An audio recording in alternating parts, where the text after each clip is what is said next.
Hello, everybody. I'm the Vacuuminator. I'm Buster. And this week in Toku, we're going to be discussing a legendary new rider, Kings and Dinos Part 2, and the best I've ever felt about being wrong. Buster, before we get into all that, how you doing? I've been feeling off all week. Oh, boy. It's just, not been my week, man. I've tried some things, just scrap them and just be like, you know what, just keep going. I'm on my meds, so I don't know why this is happening. Maybe it happened now. Well, the meds aren't everything. You gotta have a Yeah. good mental attitude going on, and the meds can't always give you that. Sometimes you gotta watch something that makes you feel good, or you gotta do something that makes you feel good. Yeah. How are you doing, Cuminator? I'm all right. It's been kind of a regular one. Very eventful in the areas that affect this podcast, but just like life in general has just kind of been going on this week. Not anything super important or interesting happening in my everyday life to update about, but I suppose that's better than terrible things. Yeah, I mean, like, there's been some real fun stuff happening in Tokusatsu land, and I'm Oh glad to yeah. talk about it. Yeah, but before that, we got to tell everybody, hey, this podcast only happens with your help in the YouTube algorithm. So go ahead and engage, everybody. Hit like, comment down below with some of your thoughts on things happening this week in Tokusatsu. Subscribe and ring the bell in order to enable notifications and listen to every single upload that we do here at Modular Media, not just this week in Toku, but we also have a monthly Transformers and G.I. Joe podcast called Saturday Morning Panels, a weekly live Marvel and general superhero comics podcast called a No Prize Podcast, and our flagship show, Modular Components, where we just kind of goof and gaff around and sometimes have guests on. But that's all the plugging and tugging we gotta do for this week. Let's get right on into the news, and our first story this week. Whoa, oh my God! Do you see that? It's moving. It's moving. It's alive. It's alive. It's alive. Go is back, fuckers. The first show in 5 years was officially announced literally hours after we recorded the last podcast. I think it was announced on Tuesday. Was it? Yeah, I feel like it was almost immediately after the last twit. maybe, but like, I think the countdown was getting closer. But like, whatever. Yeah, but the Garo, the one who inherits the steel, is coming in January of next year. It's a return to the Ryuga timeline. They got some of the key directors back from his shows. I'm fucking hype. I'm ready. I am a Ryuga timeline defender, so I am fucking hyped for this. I have still not seen the Ryuga timeline. I've only seen the original Garo, but don't worry, I got some plans for Garo on my channel, so stay tuned. All right, I'm gonna give you the DL right now. The Ryuga timeline is cool. It is very unlike the Koga timeline, because I'd say the Koga timeline is pretty grounded, but the Ryuga timeline is much more fantastical. Like if the Ryuga timeline is like a Batman comic, or the Koga timeline is like a Batman comic, the Ryuga timeline is like Naruto. Like, from what I've seen of Ryuga, it kind of gives me sci-fi vibes, because there's like a bunch of like, I know it's not 100% sci-fi, but it feels more science fiction than like. I could definitely get that aesthetically, but it definitely does lean a lot harder into the magic, I would say. Yeah. And it's also like, there's very little pretense about the Makai being a secret society in the Ryuga timeline. Like, it almost feels like, yeah, everybody knows about this shit, but very few people can do it. Also, just fair warning, the one who shines in the darkness is one of only two Garo things I would say is kind of crap. It's got some really interesting characters in it, but the plot is all over the place. Yeah, because everyone says Yamino Toroso / one that shines in the darkness is kind of mid, but Goldstorm is an improvement. Oh yeah, the Goldstorm movie is fantastic. The show is really good, and the Jenga spin-offs are fun as well if you're into that character.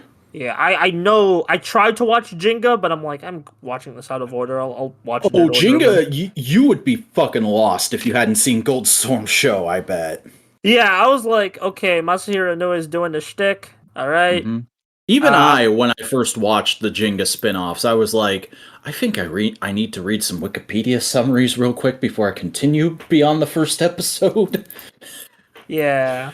Um, but yeah, Garo is officially back. They're doing a new show. I'm very, very excited. Please, for the love of God, will some subgroup, any fucking subgroup, confirm that they're going to be subbing this week to week? I hope. Probably. At least the Mhm. on TV Or better yet, Anonymous. give us an official Western streaming release, Keita Amamiya, please. Yeah. Knock on John Netflix's door. I mean, I think honestly, Garo would do really well in the streaming era as like a J horror, like J horror action show. So, Yeah. Oh man. uh, Also, I have a Garo video coming out on Saturday, so good yeah, timing. I have a Garo video scripted, and I was literally I finished scripting it while getting hyped for the new show. So, Hell yeah! Oh man, I am giddy as a schoolboy over this. Let's fucking go, my boys. To some news about Ultraman Blazar because they announced the fucking new round of kids merch. The next couple Blazar stones, which are Earth Garon, the kaiju that's going to be in next week's episode. I haven't learned its name yet, and I think that's Decker. And then vinyls for all the new kaiju that have come or are about to come in new episodes. yeah, that is Decker, by the way, or like Decker Dynamic, I think Yeah, specifically. they look pretty solid for vinyls. I'm not the biggest fan of them, but they look like what they're supposed to be, and I like the color gradient going on the chicken dino's head.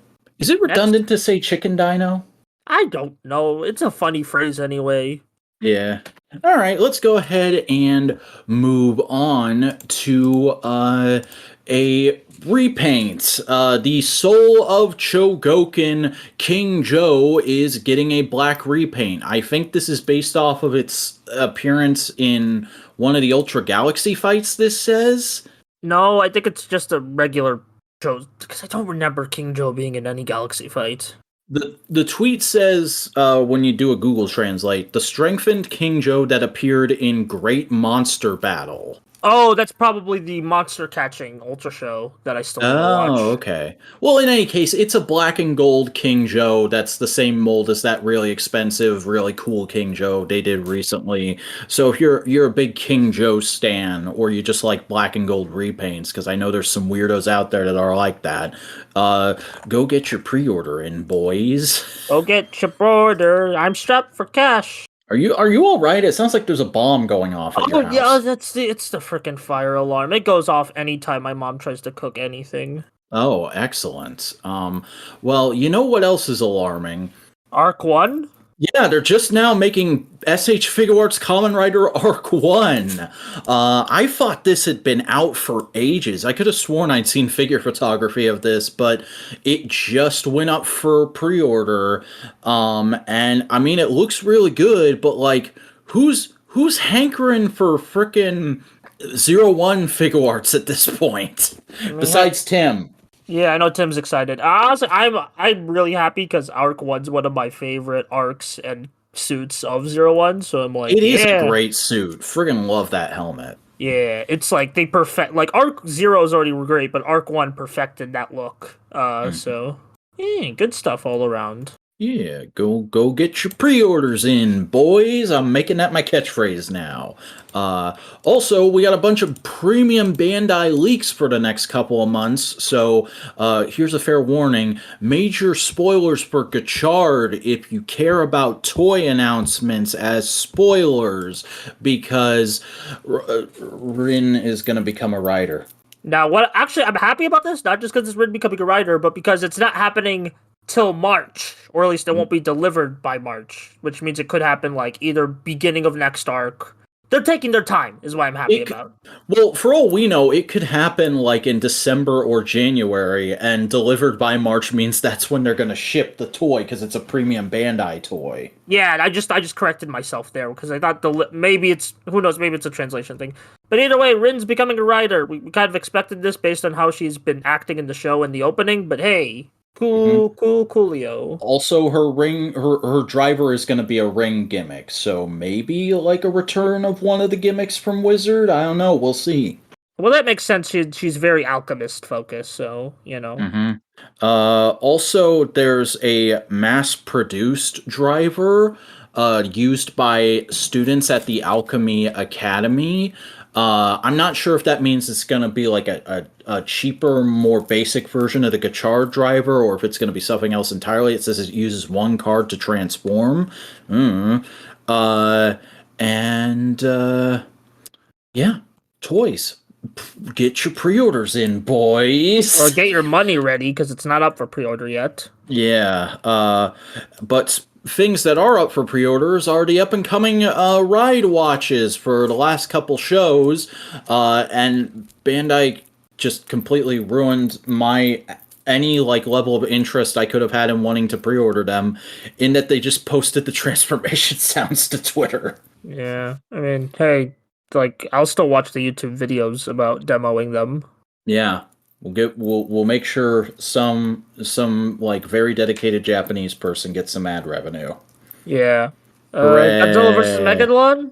Yeah, we got a trailer for the Godzilla vs. Megalon short film, which is going to be coming out at the next Godzilla Fest in just a few weeks on November 3rd.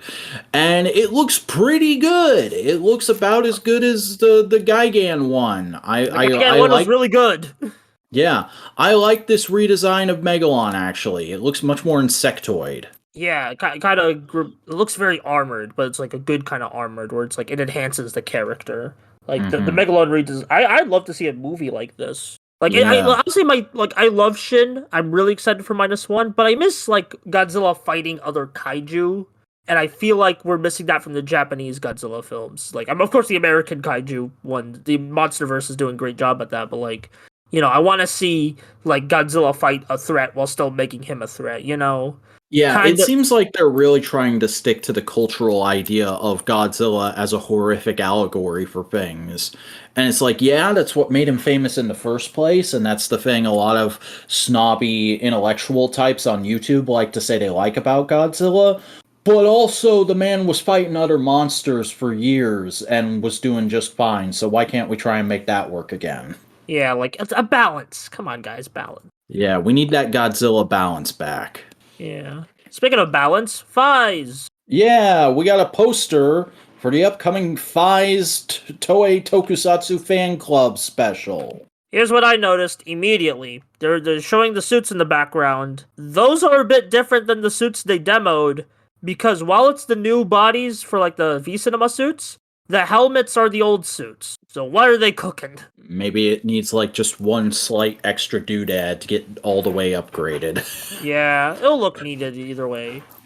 Also, might be a hot take, but I think Mari's actress has visibly aged the most, seeing her out of like the goofy smart brain lady makeup now. I don't really care about that. Anyway. Yeah. That being said, Takumi is fucking aging gracefully as hell. He looks like he looks like he could play the mentor in the next Sentai. Yeah. The next thing is a lot of little bits of information dropped this week in regards to the production of Ultraman Blazar. Now, we had heard for a long time that the head writer and director had been told they could do whatever they want with Blazar, but now we're finding out that apparently that was because Tsubaraya literally said, "We'll deal with Bandai, do whatever you want," which means like they've just been doing all kinds of shit that the toy people aren't a fan of, mainly having them make new monster toys. Ah, so they don't like making all the kaiju vinyls. Well, I think they like it, but they like it in that we can just use the same molds every year and stick a new doodad in there. So like it's a budgetary nightmare. But hey, Blazar's doing really well. We saw some like he's getting a lot of attention. We're seeing like him at like New York Comic Con he was at this past weekend, and he made quite Yeah, the splash. he was out on Times Square asking for tips with all the other mascots. Yeah. Apparently it was for a meet and greet, but it was raining, so he was a bit like confused. So I like thinking that the suit actor just got separated from the herd. yeah, that's funny. He's the most easily recognizable one of the Tsubaraya staff, and yet he's the one that they lost. Yeah. If you haven't seen that video on Twitter, go look that up. It's really funny. But yeah, lots of quotes came out in regards to the Blazar production. I'm not going to read them all verbatim here, but they're linked in the video description along with all the other news links. So if you want to read up on that stuff and know like kind of the crazy backstage drama of making weekly kids toy commercials, it's right there for you. Anyway, moving on to some Geats news. The final stage show happened this week, and they had some new forms there that are they're very.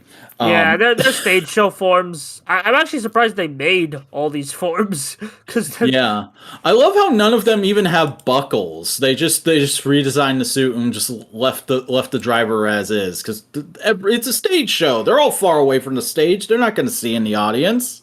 Well, like maybe there's like an end story. Maybe because I think these might be like alternate. We'll see when I watch it. Also, I'm just putting it out there. There needs to be a Toei Tokusatsu fan club special where Geats meets Necrom and he turns into this takoyaki form. That would be fun. That'd be really fun. But we've also got news regarding a brand new Kamen Rider boy. Kamen Rider Legend has been officially announced by Toei. It was a weird kind of like day-by-day rollout where we saw the suit first and everybody was like, oh shit, it's Decade's back, the rumor was true. And then they dropped a trailer and showed that the actor is not Decade. It's a new fancy boy. Now I can be cool with this. I can be into this new Toei Tokusatsu 2-episode miniseries of Kamen Rider Gotchard versus Kamen Rider Legend, provided this new fancy boy is as Vangelis theorized in his Discord server that I'm in. I agree with him. This should be a third asshole from wherever the hell Tsukasa and Kaito are from that both of them hate the most. That would be hilarious. I already like this guy's vibe, so I'm just down. I'm just down to see it, and it'll be nice to see.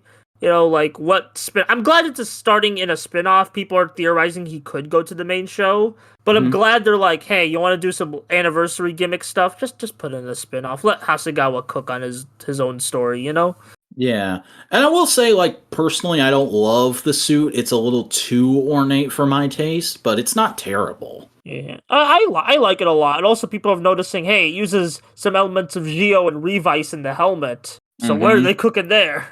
And also, it kind of rides up in the crotchal region. Yeah, people are making a lot of jokes about the crotch. People were making fun of that so much that fucking Toei reposted their tweet of the image being revealed with it photoshopped to not look as obvious that the guy in the suit has a big dong. Yeah, funny. Gotta jokes. love it.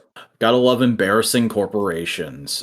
Speaking of which, Kamen Rider Gazer is getting a Toei Tokusatsu fan club special, and it looks fine. They got a bunch of the side actors back to be with him and talk about stuff, and there's a new form for him that's based on Rider 1's colors. It looks really good. Yeah, it's probably like the best looking Geats form in a bit. Yeah. It's kind of amazing how Rider 1's colors just work on almost every suit. Yeah, maybe that's like an internal like, but you gotta make it work with these colors, or we ain't making them. Or maybe I don't know. Maybe they just know. Hey, if we're gonna do Rider 1, we gotta do these colors justice. Yeah. So yeah, next year it'll be coming out. Hopefully it's good. But we have one last story that broke just before recording. Apparently I was wrong. Discotek's not done with Toku, and I only kind of know what this thing is, so Buster, explain. Okay, Discotek had a live stream. They announced a bunch of cool shit. One of those cool shit, they say this is the appetizer to more big Toku releases that are coming. So, that's why I'm still excited. Even if I'm not, super excited about this, but I am interested. The Hurricane Polymar live action adaptation directed by Koichi Sakamoto, starring freaking Gaku Sano, and a bunch of other Toku actors, and doing doing basically Sakamoto fights, and Hurricane Polymar. I think it's a manga. It might be an anime. It probably is an anime, but it's a live action. It could be both. Yeah, it's probably both. Let me just double check because I forgot to Google Hurricane Polymar. It's an anime first. All right. Yeah, it's from the Tatsunoko line, and you might, if you played Tatsunoko vs. Capcom, you might have recognized it. This character, and I am interested. I'm not sure I'm gonna buy it. I barely recognize Gaku Sano in this poster. I think he's in the armor. I forgot. Maybe they don't even have Gaku Sano in the poster. I remember reading somewhere he is in the movie. Maybe not. I don't know.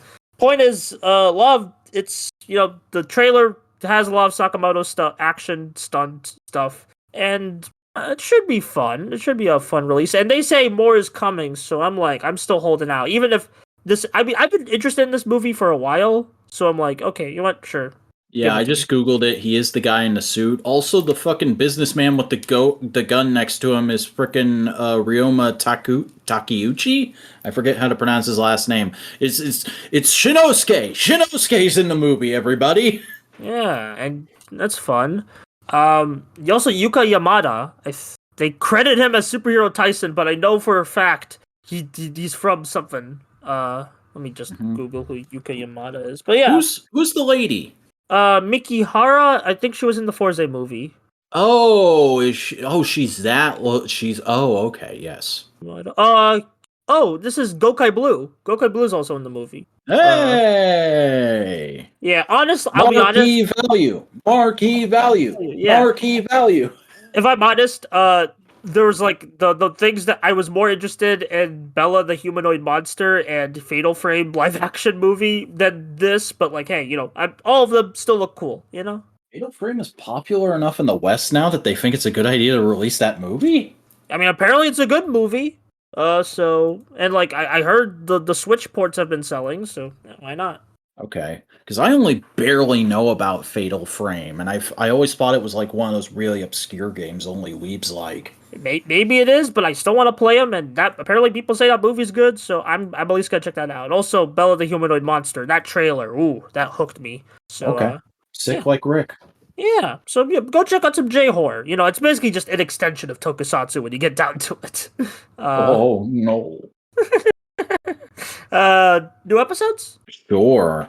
All right, Ultraman Blazar, episode 14, Moonlit Memories. I dug this episode. Yeah, I like the night fights. Yeah, it was really impressive how they made Earth Garon flying a convincing effect. I was really worried it was going to look terrible as soon as I realized that was what they were doing. But no, you can't see any wires or green screen matting, which was very impressive for a weekly Tokusatsu show. I mean, Tsubaraya, they got extra time to cook these episodes. That was a debate going a while for, Ultraman, where it's why does Ultraman look better than Kamen Rider and Sentai? It's they have more time to make each episode. It's not coming out every fucking week? Yeah, it's only coming, one... And they also have, remember, the show finished filming just as it started. They have, extra prep time for this. Yeah. It's kind of like all things. You need extra time to make things extra good. That's why there's off seasons in sports. Yeah. That's why there should be off seasons in wrestling. Anyway, I have other soapboxes to get on.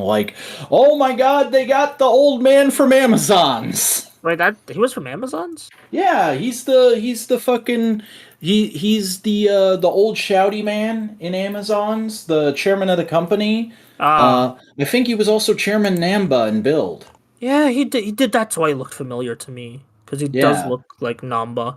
It's basically whenever you need a fucking old stern shouty guy, you go to this actor in Japan. Yeah, or at least in Toku productions. But yeah, I also like getting a bit more and seeing more Emmy spy work. That was fun. Yeah, and finally getting an idea of like who she is as a person, because we got a little bit of like how she is as a member of the team earlier, but here they're full on like, yeah, her dad was at the thing we keep flashing back to with Gento. The commander man is also her dead dad's best friend, and that might have been like helpful to her in ascending through the ranks. But now he's trying to hold her back because he's like, "This shit got your dad killed. Stop it." It's very, very interesting. A lot of drama going on in this J drama that sells toys to children. Yeah. Yeah, not much to say. I really the night fight was what stood out to me the most. And just another solid Blazar. A lot of night it feels like the cast is getting real natural with their character interactions. Oh yeah, the way the episode opens in the base with Karate Girl fucking playing with the little models was adorable. Yeah. It's just like extra little dashes of characterization for everybody, including the bit where they all go like, "You nicknamed the van tech guy? Okay, all right, we'll go with that." Anyway, superhero time? Yeah. Kamen Rider Gotchard, episode 7. So long, Sabonito. This was a solid way to because this is a two-parter we're heading into. This was a solid way to start a two-parter. Yeah, I think I'm always hesitant to say this with a show that I think started out rocky, but I think Gotchard found its footing. I think we've hit our stride here because last episode was pretty good, and this episode was pretty good. Yeah, I mean, I just love these episodic. I think with episodic plots, you're more likely to get into a groove rather than doing a big serialized thing. And I think I that's like that we're now firmly focusing on characterization for all the students equally, rather than explaining the world and making you like Ichinose. We're just firmly in we're telling stories territory. yeah, there's not really any focus episodes, but they still give dashes of characterization to everyone, so you still know who they are as people. You know. Yeah, which makes me like a lot more than just the obligatory "here's timid guy and stupid hat girl" scenes in the first couple episodes. I like actually seeing them do stuff with our lead character is endearing me to them much more. Like I like the whole subplot that was going on with Rene and stupid hat girl, whose name I still haven't recognized. I haven't remembered, even though she's not wearing stupid hats anymore, so I probably should. But the whole bit of like, oh yeah, we'll go run an errand for Hataro's mom, and then you find out she's just trying to get money because she's poor, and then you do even further building on that by juxtaposing the two girls' personalities and backstories. When you show that Rene is a rich girl who's never had to order her own food before, and she just like has a total cognizant breakdown when a menu is presented to her. Yeah. It's very Yeah. interesting. I will admit this is the first new form I didn't like. Yeah, I feel like I would like this form at least a little bit if it always had the wings spread out. Giving it the big like star shield, just looks doofy. Yeah. I don't know, it's more the coloring. I hate the coloring on. Yeah, too many gradients of yellow and gold. Yeah, I don't know, but still a solid episode. I like that people are saying this is very show alike because we're helping kids, and I'm like, yeah, Kamen Rider should help the kids. You know, Yeah. good stuff. I also like that the kid was really good at acting with their face, because oftentimes they give kids in these shows very simplistic lines that just lets the audience sort of project onto them. But as an adult viewer, I find that kind of boring. So I always appreciate when there's like some good physical attribute to the kids acting. So like I loved whenever something big would happen, the kid's eyes like bugged out of its face, and that was like, yeah, okay, the kid is there and in the moment. Also, freaking, they aren't even hiding of the fetish. Yeah, they just straight up put one of them in a nun costume, which I'm not sure if that's better or worse than the costumes they normally wear. You decide. But yeah, good episode. Good episode. Yeah.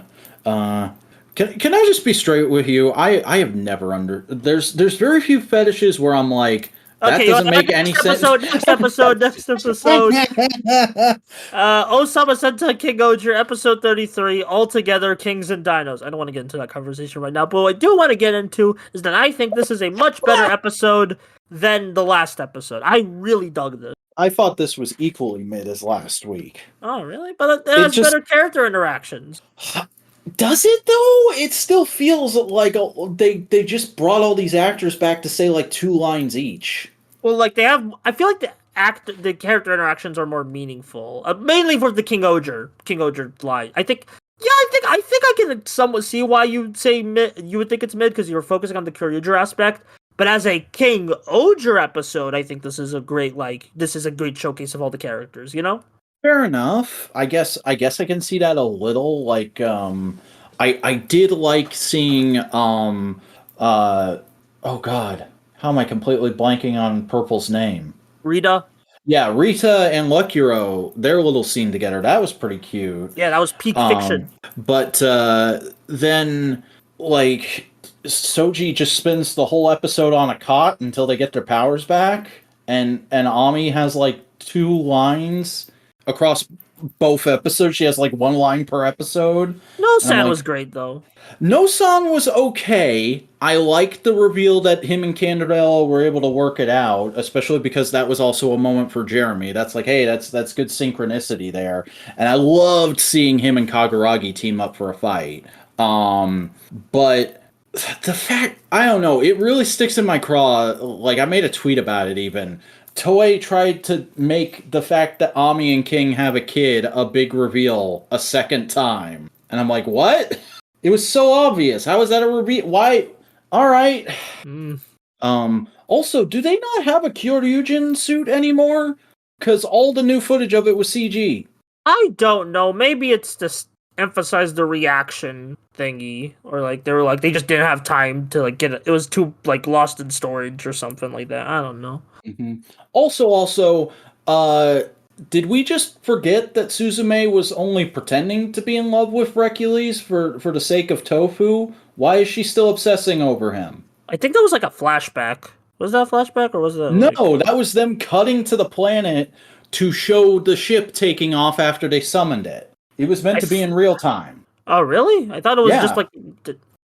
I think next episode will explain it, because Suzume does come back for next episode. Is it fucking better? Yeah. Yeah, I did like, got some good Sakamoto action in there. Good fights. I think, is this the first roll call that the team has had, King-Ohger? I thought it might have been as well, but I didn't have time to check, and I'm not going to say it is, because I feel like that exposes me to a possible well, actually. No, actually, please, well, actually, us. I legit want to know. Yeah, somebody go back and watch all the episodes and tell us, is this the first time the King-Ohgers have done a roll call? Because I know they've done, like, all team shots, but I don't think they've done a roll call. Yeah, there was that, and also, like, the fact that they did an ending dance made me go, like, oh shit, that's right, Super Sentai used to be really fun. Not saying it hasn't in recent years, it was just like, oh wow, this has been missing, and I didn't realize it. But now that it's back, I don't want it to go away again, but it's probably going to, damn it. But you didn't even like these episodes! I know, but those are like little Sentai things that came back for this that I was like, oh man, I missed that. Okay. Also, I'm just gonna say it. During the dance thing, I saw some people tweeting about that, and I kind of agree. The Kyoryuger dance moves are way better than the King-Ohger ones. You shouldn't have put them right next to each other, Toei. Like poses, or? No, because they made a dance for the King-Ohger opening, and this ending is half them doing the King-Ohger dance and half them doing the Kyoryuger dance. And the Kyoryuger dance looks way more cute and endearing than the King-Ohger one. The King-Ohger one looks awkward as hell. Yeah, well, like, to be fair, like, the song, they didn't match the rhythm because they used a different ending song, and, like, the King-Ohger dance is more supposed... I don't know, it's still a bit awkward, I do give you, but it was, like, they both each matched to a different rhythm.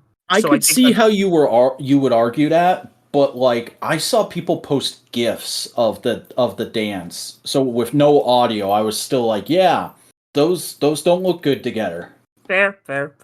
How do I think my favorite moment of the episode was seeing all the kids sing the Kyoryuger opening, and like, that's how they get their powers back. It's like, yeah, that's good synergy. That's good. I like that. Yeah, that always feels nice and warm and fuzzy. It's long been a gripe of mine that I don't feel like it was implemented and seeded well enough in actual Kyoryuger, but that's an argument for another day. Yeah, like, this is the post-series content. It's already there, just use it. Yeah. So overall, how do we feel about the crossover? It was okay. Yeah. Was it the peak fiction? Was it the abyss fiction? It was just decent. It was definitely not worth months of hype. Yeah, I mean, we're gonna see Kyoryuger the next episode, but that's it. I think that's it. Yeah, that's also a little weird how they were like, oh yeah, we just did this big team up and we helped you free your planet and like this is like the 5th time your bad guys have come back, but also we're gonna steal your Zords now. Bye. I think the Zord is just like he just did like wanted to come along, That's true. Gabatira does have a mind of his own. Yeah. Yeah, it was fine. I'm ready to go back to regular King-Ohger now. Fucking please. And I never thought I'd say that, but fucking please. Yeah. Also, I watched 3 more episodes of Kamen Rider 1971 this week, and they were really good. I'm in the final stretch. They're actually paying attention to episode story and not just doing plots the weeks right now. The fucking Hayato finally came back, and he looked like a fucking pimp. He comes back and like they don't seed it. It's not advertised that he's coming back at all. And there's like this big information suitcase exchange deal thing going on. And one of the people who they think is bringing the information is a secret Shocker agent. Or no, it's somebody pretending, because we're in the Shocker Riders arc. So a Shocker Rider is pretending to be Hongo, and it's like, yeah, give me the information, I'm gonna take it to safety. And then Hayato shows up in, like, black jeans, a leather jacket over a freaking turtleneck sweater, sunglasses, and a big black cowboy hat, and he's like, hold on a fucking second, that's not my best friend Hongo, give me that! And then he fights the Shocker Rider, and it's the best thing I've ever seen. So 1971 is pretty good. Yeah, it's a good show. Yeah, you agree. Did you watch anything this week? Does Gridman Universe count? Fucking sure. Okay, yeah, I watched Gridman Universe. It was good. I don't want to say too much because Vac hasn't watched it yet, but like that was the main thing I watched. I do have Kamen Rider Stronger downloaded, so expect some Stronger. Yeah, you saw that batch drop too, huh? Yeah, I saw that. Like literally, that came at the right time because I finished Amazon's. I'm working on my video on it. It's not fully scripted yet, so it'll be a while. Wait, you just now finished Amazon's? Not Amazon. Amazon. Always terrible at naming things.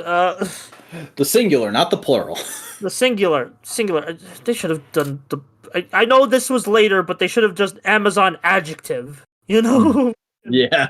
Anyway, adjectiveless Amazon number. Anyway, it's Stronger batch. I saw it. Thank God it's my next one, and I'm really excited because from like the 3 episodes I've seen of Stronger, I think it might be my favorite Showa series. Yeah, so I went and grabbed that when I saw it. When I was downloading Gotchard, I saw it and I grabbed it just because like I've always heard really good things about Stronger. So I'll get to that.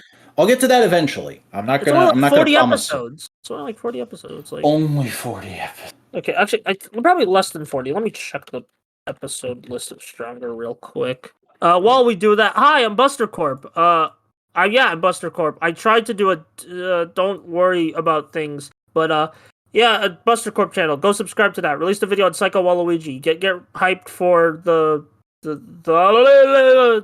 I forgot Garo video. Yeah, that's what I wanted to say. It's been a mess this week. It's 39 episodes. Yeah, I checked. So 40. Yeah. Anyway, how you doing? I gotta finish 1971 and Agito first, and you can hear all about that on the Vacuuminator YouTube channel, at the Vacuuminator on YouTube. I make YouTube videos about things.